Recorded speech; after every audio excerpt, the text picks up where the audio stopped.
It's time to down tools for a bit. Welcome to the ToolShed, the influential podcast for anyone and everyone involved in the building industry. Here's your host, Mick Hawes. Hey there, before we kick off, I want to share a really important thought. 71% of you who watch this channel frequently don't subscribe. So if you've enjoyed any video you've ever watched, can you do me a favor and hit the subscribe button?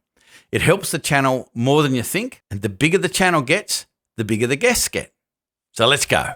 Hey folks, welcome to the ToolShed podcast. In this episode, I'm speaking to Mr. Jordan Skinner, and we're going to be talking about personal branding. We're going to be talking about his podcast. We're going to be talking about all sorts of stuff that I think you'll find interesting. Before we get started, I just want to quickly remind you, if you haven't done the Builders Freedom Readiness Scorecard, there should be a link in the description. All you need to do is click it. It'll take you about 2 minutes to answer the questions. It'll give you a state of play, a score based on where you're at with your business. So if you've been around for 10 years or more in your building business and you haven't quite got the time freedom or the financial freedom you thought you would by now, there's a couple of little ideas, a few secrets that you can uncover by just answering a few questions. You'll get a report. We'll tell you where you are based on the answer, so it'll give you a score, but it'll also give you some actions that you can implement pretty much immediately that will start to move you forward towards a bit more time and financial freedom. So let's get on with it. Jordan Skinner, there you are. He has the Crushing It in Construction podcast, which I have been a guest on. It's a fantastic podcast. I guess the best place we start is at the beginning. How did you get into what you're doing now? What caused you to have this brain explosion and start to do what you've been doing? Brain explosion is generous. I think my wife would say he's had a brain explosion, but it wasn't for all the good reasons. But thanks for having me on the podcast, Mick. I suppose, stepping back, I've been in construction all my life. My old man has run a civil contracting business for got to be getting close to 45 years. So I grew up around machinery, shovels, all that sort of stuff, and as soon as I think I was 18, I got my truck license, and I worked for him for probably 15 years before going out on my own. And we got burnt by enough marketing agencies that I decided that I would start my own because I understood the industry better than most marketing agencies, and that was kind of the birth of it. And since then, we've had a few different iterations of the business, but personal branding is where we've found that we've been able to make the most impact and get clients the best results.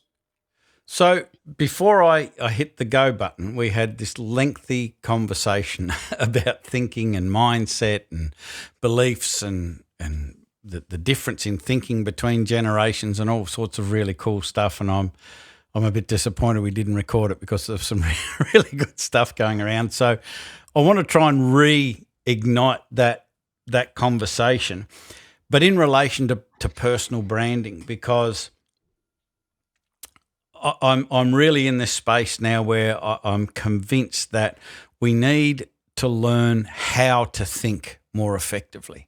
We don't need to learn what to think because that kind of can change, but how to think more effectively. And as far as personal branding is concerned, what are some of the thought processes, the beliefs that get in the way of effective personal branding? Because I just think that it's probably, from a builder's perspective, it's not something that they think about. And even if you put it on the table, maybe they might go, I don't want to be the face. I don't want to do the talking, that sort of stuff.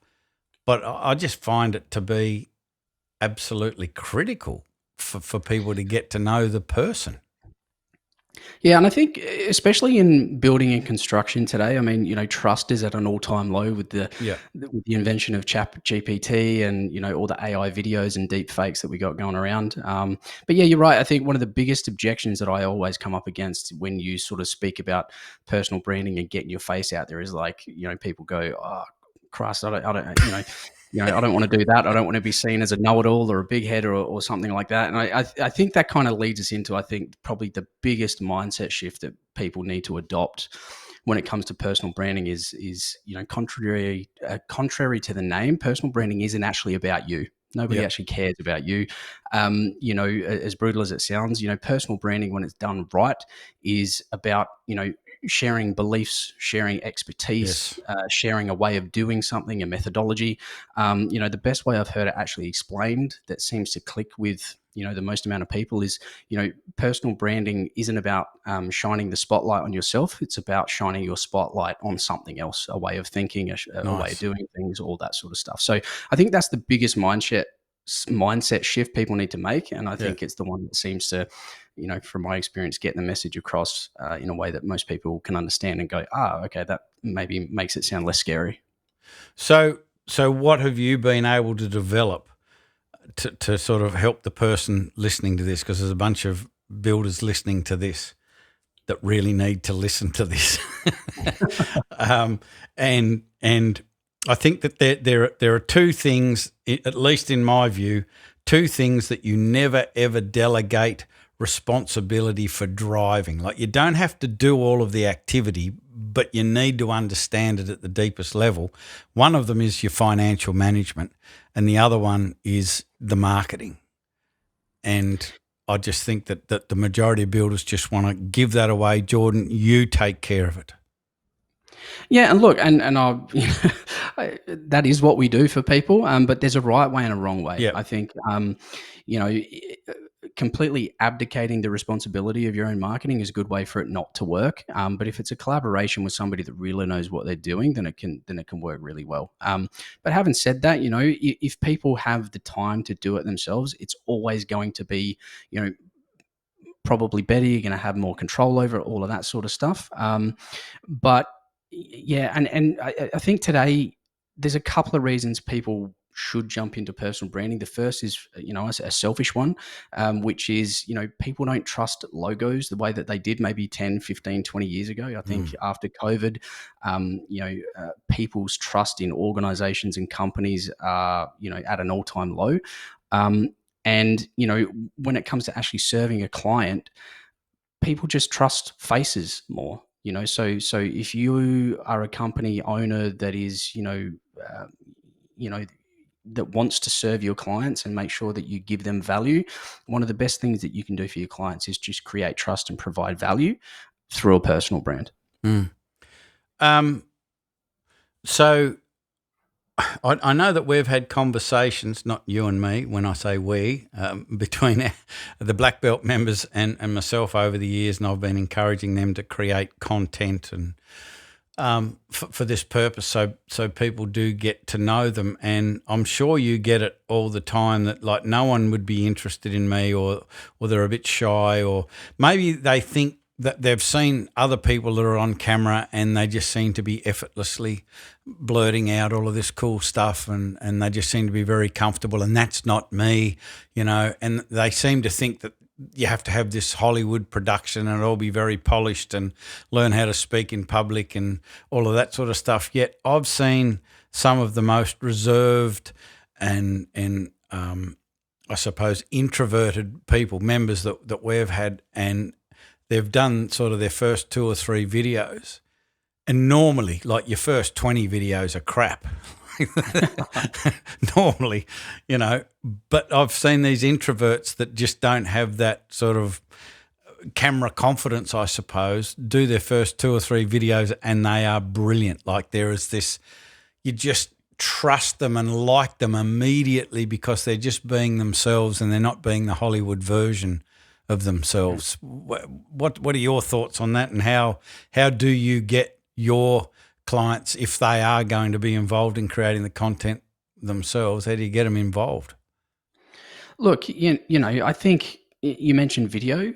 Video is not for everybody, and you can build trust, in many different formats and ways. Yep. I mean, if that wasn't the case, you wouldn't have, highly regarded authors and all that sort of stuff. So if somebody's not necessarily ready to jump in front of a camera, writing blogs, writing content is another good way to start. For me personally, I don't like to get in front of a camera if I can avoid it, because writing gives me a little bit more room to form my thoughts, think through things. I don't have to think about it on my feet.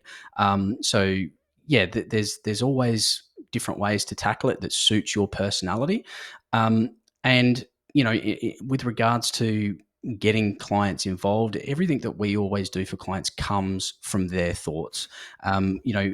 Us as a company, the biggest value that we provide is that strategic direction. Make sure that the content aligns with the strategy.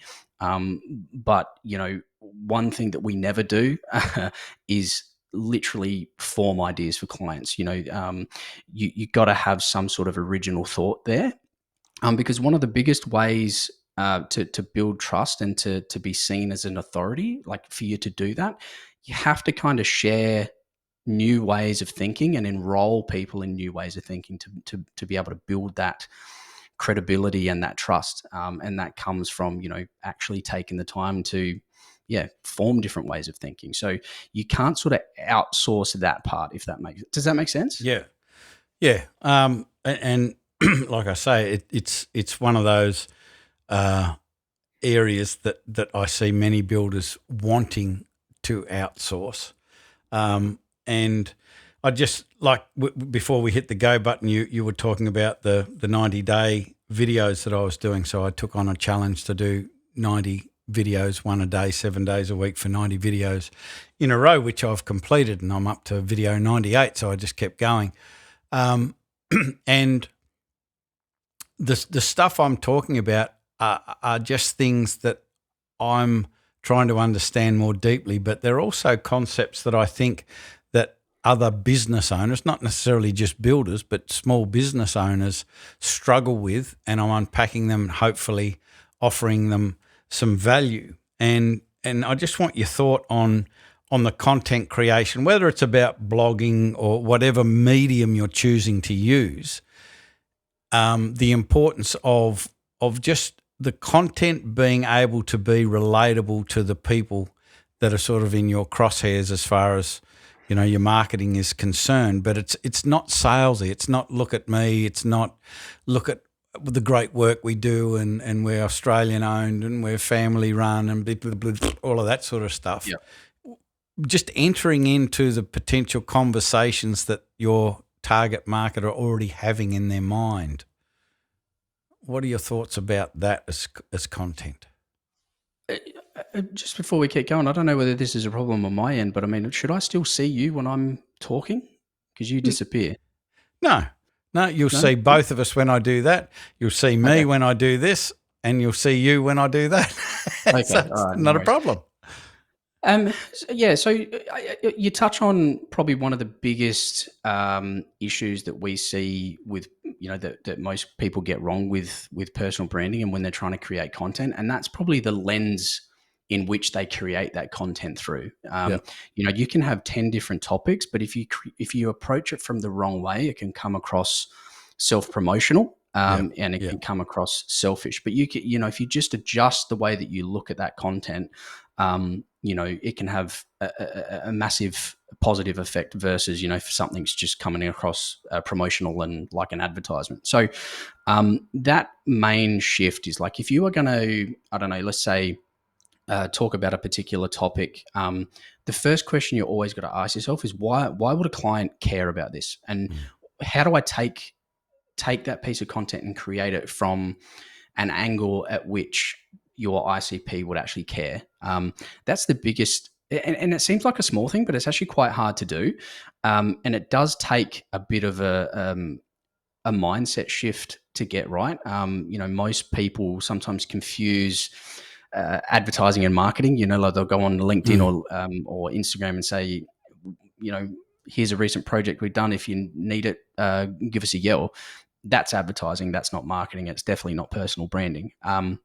Whereas if you sort of took the same approach with a project update, but spoke about it from, this is the project we just completed. Here are the problems that we encountered while we were on this project. Here's how we actually overcame those problems and still delivered an outcome for the client. So you've still got that same topic, but you've come at it from an angle where you can prove to clients that you have problem solving capabilities. You've been able to show a bit of expertise because you've been able to think on your feet, and yeah, you've just come at it from a different angle that's more valuable than just saying, here's what we've done. If you want the same thing, reach out.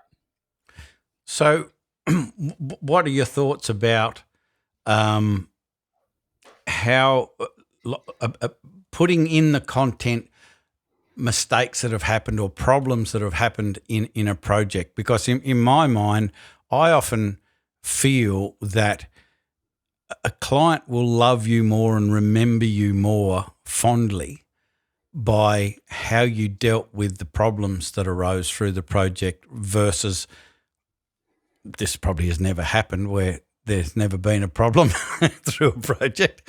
It's not in construction, anyway. No. But like you can do everything right, and do everything right. Let me start again. And you've built this beautiful thing, and it's craftsmanship and on budget and on time and all of that sort of stuff.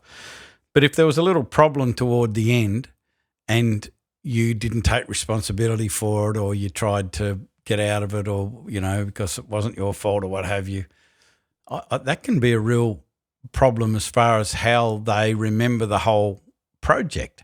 And I just think that the way that you deal with problems and challenges throughout the project is more fondly remembered than delivering it on time and on budget. What are your thoughts? Yeah, I think that's life. I think people that own up to their mistakes and have the balls to accept that something's gone wrong and it's on their head generally get more respect than somebody that tries to duck and dive and make excuses and blame everybody else. I think that's just life. Well, it is for me anyway. Yeah. Yeah. No, I think you're 100% right. We're on a podcast. You've got a podcast. It's called Crushing It in Construction.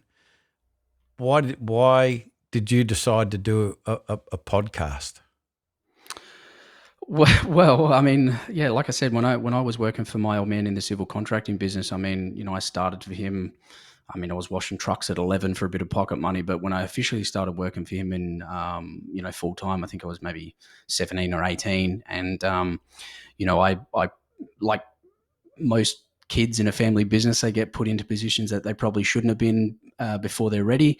And I started the podcast because I wish I had a resource like that I could have lent on or listened to in between driving to job sites that, could help me understand how to tackle a particular contractual issue or how to, tackle a particular HR issue. So the podcast, I guess, was created because it was the resource I wish I had when I was still working in construction. And, since kicking it off, I think we've just reached 120 episodes. We've spoken to people across Australia and the US. And it's going really well, and you get to meet all sorts of, weird and wonderful and interesting people along the way. Hopefully there's another 120 episodes in it yet to come. Yeah, I hope so too. I think also because we've this isn't our first conversation. It's definitely, we've had conversations outside of recording the podcast, and I know you think very deeply and you feel very strongly about contributing to the industry as a whole, which is one of the motivations behind what you do, both in the personal branding and the podcast. What are the things that just most recently you're starting to notice in the building industry that perhaps concern you and maybe should be addressed? Oh God, have we got enough time? I don't know. Yeah, no, I've got a big reel of tape. And it's which ones I feel comfortable tackling on the podcast as well. Let's go with an uncomfortable one. Yeah, look, I don't know. I think construction culture gets a bad rap, and I know we're a little bit, because I mainly focus on the commercial side of things. You're more so in the residential side of things, and they vary a little bit. But everybody in the commercial side of things bangs on about how bad culture is, and in construction, and it's so terrible, and it's the reason nobody wants to work in construction. But I always like to ask the question: is it really any worse than any other industry? or are we just too close to it and we just think it's so bad because we're in it every day? My mother's been a nurse or was a nurse for 40 years, and the environment in which nurses and doctors and all that sort of stuff, where they live, I don't think construction's any worse than any other industry personally. No, obviously, if you're close to it, you're going to be seeing it every day, and that influences your thinking. So it is, it is. You think it is the worst, but there are genuine issues in the construction industry as a whole. And I'm not overly familiar with the commercial side of things. I'm quite familiar with the residential side of things, and you hear it all of the time, at least from the feedback from the residential builders is that they've been given a project to do because they were the only builder who turned up or returned a call, or the thing that concerns me most is the bar for quality service is so low. You don't even have to be good to be well above standard, and that's completely within the purview of the builder's control. Like, just get organised, return calls, things like that. I think we're most have a leg to stand on with regards to culture, and I fully agree with what you're saying. The bar for general, doing what you say you're going to do when you said you were going to do it is quite low in construction, and I think that comes down to a few different factors. One of which is most trades, all things being equal, have a lot on their plate, so they're very busy already, and things get fall through the cracks. But my biggest concern is, or not worry, but I suppose things that I disagree with the most is the way that apprentices can, in air quotes, be treated on site. My brother is a chippy. I've got mates that are builders, and some of the stories that I've heard, come out of, from young apprentices. There's no wonder that we potentially struggle for younger people coming into the industry. And I think if that's an area, that's definitely an area we need to improve on, because I think the treatment of some young apprentices with hazings and all this sort of crap just not needed. It's just weird. I just think it's weird. And I suppose the hard thing is just breaking the cycle, because if you've got somebody that had that happen to them, they then think it's okay doing it to the next generation or the next young kid that comes through. And I don't know why. There was something you said that made me think of that specifically then, and I'm not sure what it was. It doesn't matter. It's an interesting topic, and like being an apprentice electrician quite some years ago, I remember that happening. And it was quite nasty at the time. Like, you look back at it now and you go, you wouldn't think that would happen in this day and age. The level that they went with, hazing and there were simple things, like getting the left-handed screwdriver and stupid shit like that, which was a bit funny. Yeah. But there was other stuff that was quite bad. I don't hear of that a lot speaking to our residential builders. What I do hear is about the challenge of like figuring out the communication gap between the generations, where there is just this, there is a very, very common belief that the Gen Z, the young apprentices just don't give a shit. There's no loyalty. They don't care. They're always on their phones, all of that sort of stuff. And I just think that the key to that is understanding that they grew up in a completely different world, but they're still humans and they're still skin bags full of emotions. They've just had different influences as they were growing up. And the key to good leadership is understanding that. I think they still know right from wrong, and the key to good leadership is instead of blaming them and throwing your hands in the air and going, they need to be more like I was, cup of concrete, need to harden up, all of this sort of stuff. And that doesn't work. What are your thoughts on all of that? Well, But yeah, I totally agree.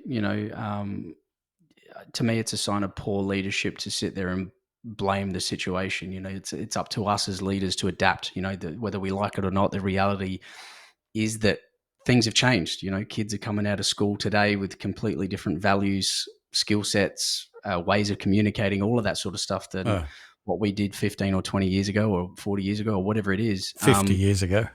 And and there's no point whinging about it. You just got to find a way to deal with it, and that means Yeah. adapting. And I suppose that brings us full circle back to the personal branding side of things. Like if a personal brand is done right, it can actually be used as a smart filter to filter out the people that were never going to be successful working for you and your values and your mission and all of that sort of stuff. You can use it as kind of a pre-screening to attract people to you, your ways of doing things, your values, and all that sort of stuff. And you're never gonna never find or stumble across hiring a dud. They're always going to be there. But there's things that you can do ahead of time to make sure that the people that come to you and are attracted to you have a much better understanding of what to expect when they come to a company. And if you can set those expectations and set those expectations very clearly early, the success rate, I think, drastically increases. Yeah. I personally think what you do is incredibly necessary, important for builders, both residential and commercial. And I say that from the perspective when we first started Black Belt, my very first marketing strategy, we would send out snail mail, letters through the post, a personal letter with signature and a handwritten address and a live stamp and all of that sort of stuff. But to build the list, I would literally sit in front of the computer on the old yellow pages online and just Google Builders Queensland or whatever, go to their entry and look at their website. And I had some criteria as to whether I'd add them to the list and would send them a letter or not. And I just looked at so many websites back then, and I don't believe it's changed all of that much since then. And it was all about them. Like all they did was talk about themselves. Here at such and such, we do this and we do that and we do the other, and I, we, me, our. That's all it was. And I think what you do is introducing the person to the potential client, and as you say, it opens up doors by building trust, so they get to know the people. And I know that before we started, you said you had a tool that people could use to figure out, I guess, where they stand with their current personal branding. Tell us about the tool that you've got. Yeah, well, I mean, I think you bet me to the punch because you guys have got a scorecard as well. But Yeah. So if you've heard Mick talk about his scorecard, ours operates quite quite similarly. Yeah. But yeah, we've got a personal branding scorecard. So I mean, it's a free resource if you're interested in evaluating your current personal branding, seeing where you sit and what you can do to improve. You can go and take our personal brand scorecard at constructingaleader.com/quiz, and I'll also give Mick the link that you can maybe, I don't know, potentially share in the show notes or whatever. But yeah, and then on the back of that scorecard, based on your answers and your results, you'll get a personalized 7-day email course that'll basically tell you, what you can do to take your personal brand from where you are now to, not quite Richard Branson spec, but like on your way, and it's all personalized based on your answers and the information that you give. Why is that important? I have the answer in my head, but I want it from your brain, that like there are so many other things that tend to get prioritized in a building business.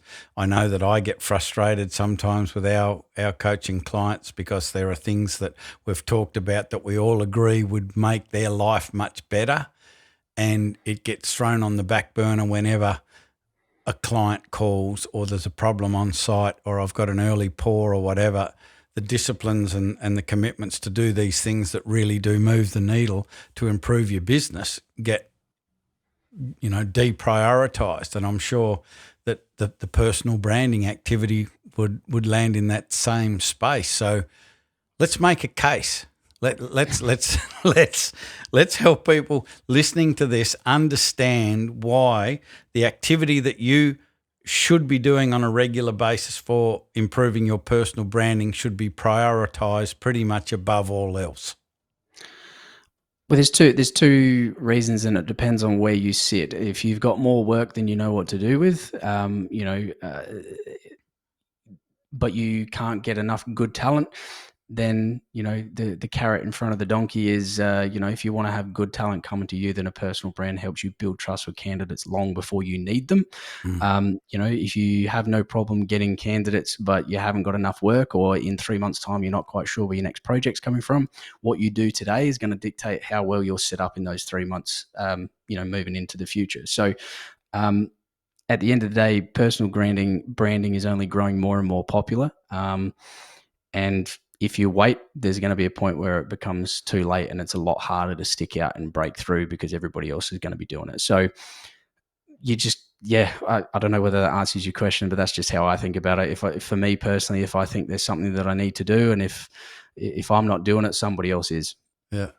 I would actually take issue with you about if you've got plenty of work, I understand, the emphasis would be to be attracting other team members, but I can't tell you how many times I've had this conversation with residential builders, and they've got we've got work until, for the next 18 months. We don't need to, and they think that by doing marketing it's going to cause a problem. It's like you don't have to take the work on, and a crowd attracts a crowd. Like the more people you've got gathered around you wanting to get in, the better. And particularly if people can't get in and you're oversubscribed, like happy days. So I'm sure you've probably heard of this example that I'm about to give before anyway, but I mean, Rolex typically has an 18-month to 2-year wait, but they never stop their marketing in the back of the magazines or at Wimbledon or whatever. Having more demand than supply is never a bad thing.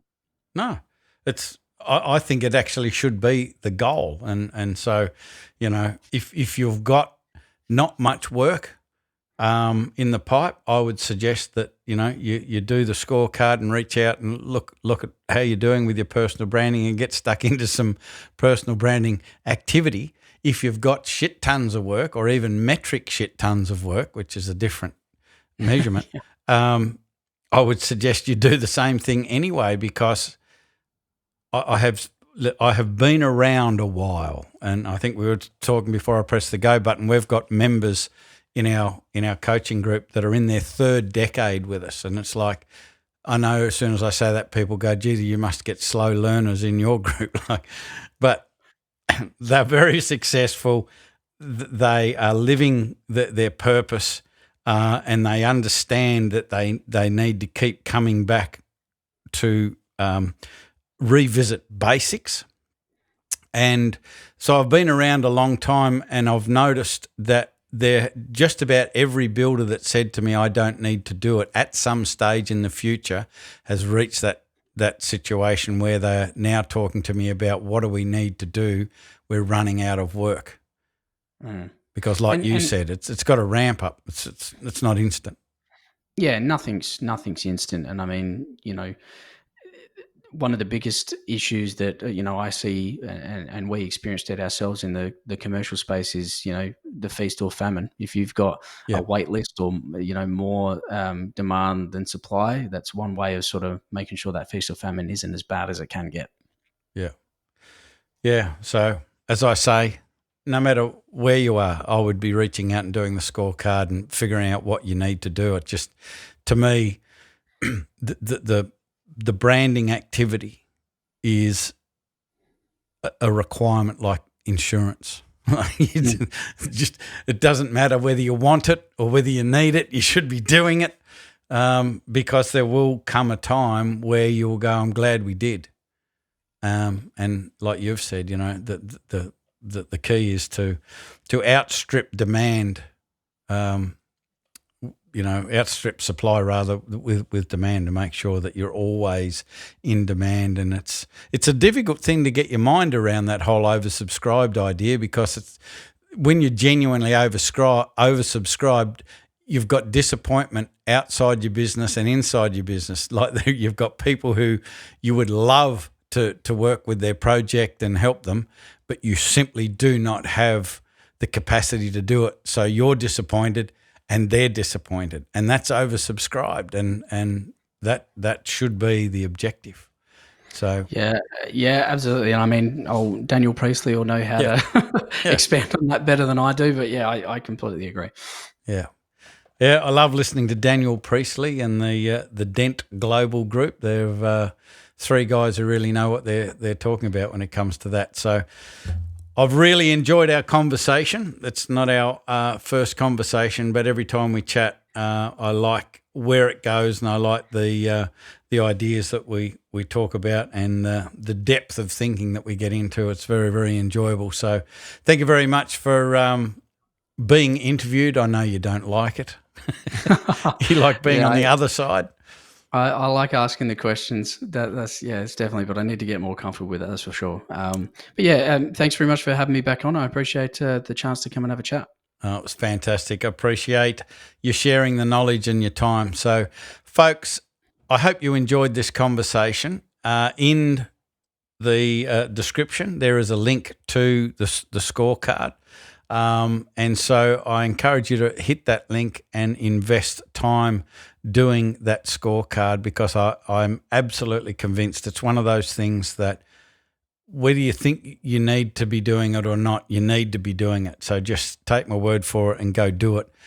Reach out, have a conversation with Jordan, and see what you can do to start to improve the personal brand of your business. And as he said, it's not about you. It's about being able to connect with the common beliefs between you and your ideal customer, and putting content out that really resonates with them, so they feel like they get to know you and they trust you even before they meet you, which is just a really cool thing. And it's a bit thin on the ground in the building industry, so it can certainly give you an advantage in that manner. While you're doing scorecards, ours there as well, so jump into that, the Builders Freedom Readiness Scorecard, if you want to get a little bit more traction with the time and financial freedom in your business. If you've been around a while and it's not working out exactly like you thought it would, that is the first step to getting some traction in that space. As I said, I hope you enjoyed this conversation. We'll be back with another episode of the ToolShed podcast before you know it. I'm Mick Hawes from Builders Business Black Belt. That is all. I'm out. Bye for now. You've been listening to the ToolShed. If this podcast struck a chord with you, make sure you spread the word by sharing it with your mates in the building industry. We love your help to make the building industry better for everyone involved.